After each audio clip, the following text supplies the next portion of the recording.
Salut à tous, donc c'est parti pour une nouvelle vidéo et on démarre avec Blessing Awadébut qui depuis sa dernière compétition se focalise principalement sur ce posing avec une priorité absolue sur la gestion de son abdomen. Donc dès son entrée sur scène, Blessing a eu justement beaucoup de retours négatifs sur le contrôle de sa sangle abdominale, même si à la classique UK c'était mieux, donc c'était mieux géré mais c'était loin d'être parfait. Donc pour sa prochaine compétition, Blessing va devoir gérer ça à la perfection. Ensuite, toujours concernant Blessing, on va s'intéresser à la déclaration qu'il vient de faire à propos de ses attentes pour Monsieur Olympia 2026, mais je précise que Blessing n'est toujours pas qualifié. Donc Blessing a déclaré qu'il pouvait être dans le top 6, c'est-à-dire dans le premier appel, s'il affiche son meilleur physique, donc un physique déchiqueté rempli de traron. Donc bien évidemment, il n'y a rien de mal à croire en soi, mais ce serait mieux si Blessing avançait étape par étape, en commençant par gagner un pro show. Et si on regarde justement de quand date sa dernière victoire, eh bien ça remonte à 2022, donc je ne sais pas ce que Blessing a fumé, mais cet objectif est même trop ambitieux. Pour rappel, l'athlète qui a terminé 6e s'appelle Nick Walker, qui n'a pas non plus affiché son meilleur physique, donc de mon point de vue, et beaucoup d'entre vous seront du même avis, en aucun cas Blessing ne peut battre un athlète comme Nick Walker, donc être ambitieux, ok, mais il faut être également réaliste, même si Blessing affiche le meilleur physique de sa carrière, il ne pourra pas battre donc Nick Walker. Justement, en 2021, Blessing avait défié Nick Walker lors du New York Pro, et Blessing s'était présenté comme son plus grand rival. Résultat, il n'a pas été appelé dans le premier appel, et je peux rajouter que Blessing n'a même pas réussi justement à battre un Martin Fitzwater, donc loin de son meilleur physique à l'Arnold Classic UK 2026. Donc désolé Blessing, car je sais que tu regarderas très certainement cette vidéo, mais ta déclaration est probablement l'une des plus irréalistes que j'ai entendues depuis un bon moment, sachant que la qualification sera très dure donc à aller chercher. Donc prochaine compétition pour Blessing, l'Arnold Classic Brésil face à Rafael Brandao. Ensuite, il prévoit de grandes compétitions comme le New York Pro et le Pittsburgh Pro, autant dire que ses chances de se qualifier pour Monsieur Olympia sont pratiquement nulles. Pete Blessing land at the Olympia. Honestly, I swear to God, man, I see myself top 6, bro. Yep. Top 6. My best, my all-time best coming absolutely peeled and full to the max. I see myself in that top 6. I said to myself, no, not this year. You know, I learned this guy get better. The more they compete, the better they get. The better, and that's what I'm noticing now. I feel like the more shows that I do this year, it's gonna better prepare me for the Olympia.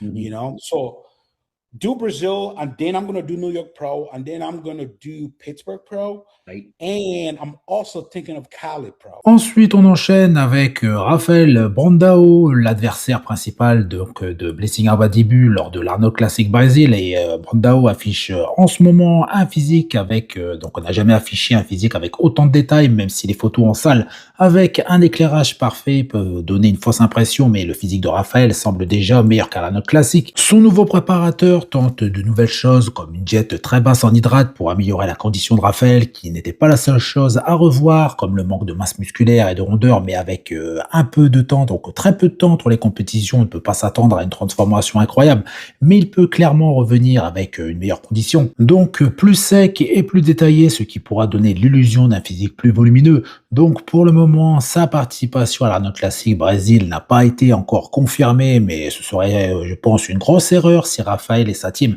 décidaient de zapper cette compétition, surtout dans son pays et face à Blessing. Donc pour moi, c'est le meilleur moyen de décrocher sa qualification pour Olympia, en espérant que Rafael ne pense pas à se qualifier lors du New York Pro ou Pittsburgh Pro, chose qui est pour moi impossible. On passe à Tonio Burton, qui est à 6 semaines de sa prochaine compétition où elle sera face à Krizo. Donc Tonio face à Michael Krizo, c'est le grand duel annoncé pour le prochain Pittsburgh Pro et le New York Pro, donc deux des plus gros shows de la saison. Tonio s'est déjà classé dans le top 8 à Olympia, Krizo lui dans le top 7, en sachant que par le passé Krizo avait déjà battu Tonio, qui n'était pas donc aussi volumineux et aussi complet qu'aujourd'hui. Et je rappelle pour ceux qui ne le savaient pas, mais Tonio est à la base un athlète 212 qui a switché en open, donc on peut dire que Tonio a énormément progressé tout en restant esthétique, surtout pour un athlète de petite taille, donc une très belle ligne, des quadriceps volumineux ronds, une taille très fine et la capacité d'être ultra sec à chaque compétition.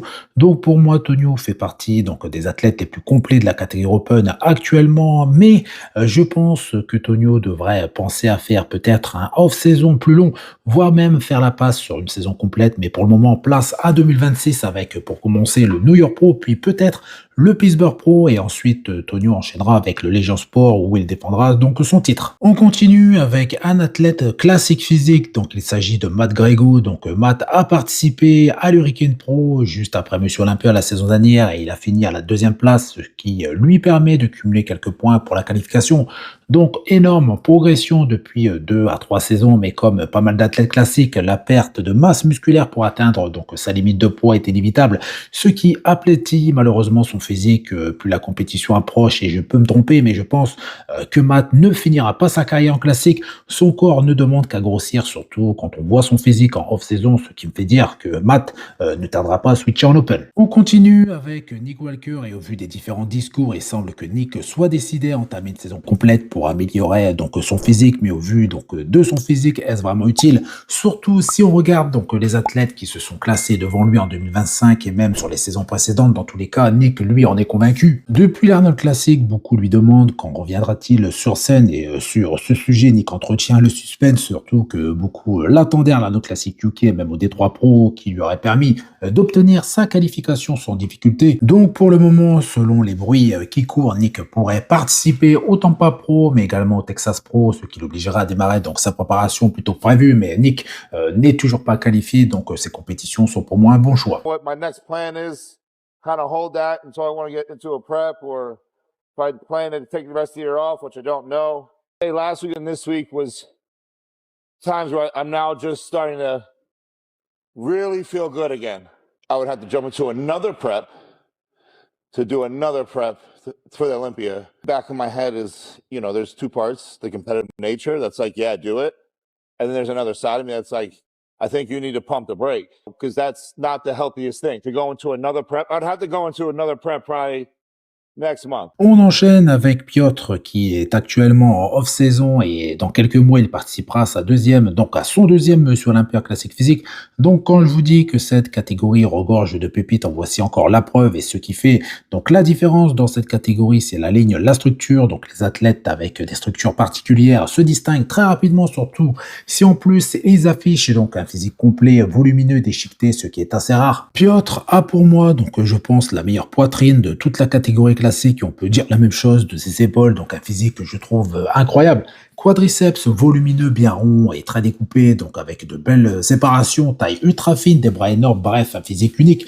Piotr est déjà qualifié pour Olympia et pour le moment son off-saison semble bénéfique. Physique volumineux tout en restant propre avec un objectif précis, donc plus de dos, et s'il parvient donc à réaliser cet objectif, il peut viser un top 10 dès cette année. Piotr est fait pour la catégorie classique physique et j'ai vraiment hâte de voir son physique sur la scène de Monsieur Olympia face aux meilleurs. Ensuite, update de Rubiel Mosquera qui après une longue phase de repos suite à une opération, d'ailleurs j'en ai parlé à plusieurs reprises lors de mes vidéos.